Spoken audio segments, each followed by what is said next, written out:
আজকে হচ্ছে আমি সিওফি যেটা বোয়ালখালীর তুলাতলি বাজার বলে, এখানে আসলাম। আমি যাচ্ছিলাম ডাক্তার দেখাতে। তো আমরা যে সিএনজিতে ছিলাম, সিএনজিতে থাকার পরে আমাদের সিএনজির প্রথম চাকাটা যখন রেল বিটের উপরে উঠে যায়, ঠিক এই মুহূর্তে দেখি যে খুব হইচই হচ্ছে। তখন আমি কিন্তু দেখি না যে ট্রেন আসতেছে। তারপরে অনেক প্রায় 8-10 জন মানুষ এসে সিএনজি ঠেলাঠেলি করতেছে। সিএনজি ঠেলাঠেলি যখন করছে, তারপরে আমাদের গাড়িটা যখন ব্যাক আসে, চাকাটা আমার পাশে আমার আরেকটা বোন ছিল, বোন আমাকে ঠেলে তাড়াতাড়ি বের হওয়া বলে বের করে দিছে। তারপরে অনেক 8-10 জন লোক যখন সিএনজিটা পেছনে দেয়, ঠিক ওই 1 সেকেন্ডের মধ্যে ট্রেনটা চলে আসে। যদি ওই মানুষ ধরাধরি করে যদি সিএনজিটা যদি পিছনে না আনতো, তাহলে ওই ট্রেনের মধ্যে আমরাই মারা যেতাম। আমরা 3 জন ছিলাম, আমি, আমার বোন আর হচ্ছে আমার মামা ছিল, গাড়ি ড্রাইভ করতেছিল। তারপরে ওখানে আজকে বাজার বার ছিল তুলাতলিতে, কাঁচা বাজার যেটা বসে, প্রচুর মানুষ ছিল। কি পরিমাণ হইচই! আমাদের সিএনজির চাকার সামনে যখন চলে আসে, তখন দেখলাম যে এটা আসলে ট্রেন আসছিল। কিন্তু কোনো লাইন গেট কিপার ছিল না, এবং কোনো যেটা ব্যারিকেড দেওয়া সেই ব্যারিকেড ছিল না, লাইট ছিল না, এমনকি ট্রেনের পর্যন্ত কোনো রকম হুইসেল বাজে নাই। আমরা শুনতে পারি না অন্তত যতক্ষণ ছিলাম। একদম খুব কাছে চলে এসে ঠিক এটা কি বলবো, 1 সেকেন্ড কিনা আমি জানি না, আমার চাকাটা পিছনে যেই আসছে গাড়ির, অমনি ট্রেনটা গেল।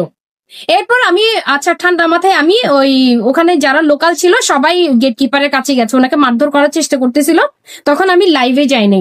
আমি কি করলাম, না ওনার কাছে যাব না, আমি যেটা স্টেশন আছে আমাদের বলখালি যেটা স্টেশন, ওখানে গেলাম। তো স্টেশন মাস্টারের কাছে যাওয়ার পরে ওখানে আমি একটু আমার পার্সোনাল প্রোফাইল থেকে আমি লাইভে যাই।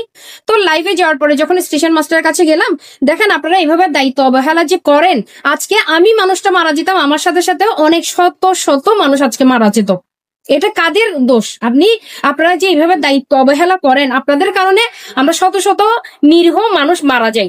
তো উনি বলছে যে যিনি স্টেশন মাস্টার ছিল, উনি বলছে, আপা আসলে দেখেন আমার কাজ হচ্ছে যে লাইন ক্লিয়ার আছে কি নাই। তা হচ্ছে যদি লাইন ক্লিয়ার আছে কি নাই এটা যদি আপনার দায়িত্ব হয়, তাহলে এই লাইনটা যে ক্লিয়ার ছিল না এটা আপনি দেখেন নাই যে এটা এইরকম একটা ব্যস্ত জায়গায় কিভাবে ট্রেন চলে আসে। উনি বারবারই, আমি বুঝতে পারছিলাম যেহেতু আমি লাইভে ছিলাম, উনি বারবারই দায়িত্বটা এড়িয়ে যেতে চাচ্ছিল।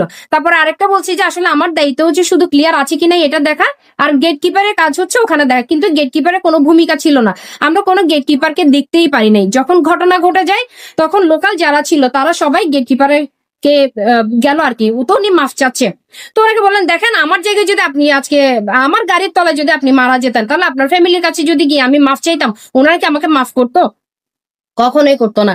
তো উনি বারবারই শুধু মাফ চাচ্ছে। আমি মাফ চেয়ে কোনো কারো জীবন ফেরত দিতে পারবেন না, কিন্তু আপনাদের দায়িত্ব যেটা, সেই দায়িত্বটাই যদি পালন করতে না পারেন, আপনাদের কারণে আমরা মারা যাব। আজকে 1 সেকেন্ডের জন্য মনে হয় আমি আসলে মারা যেতাম। তা আমি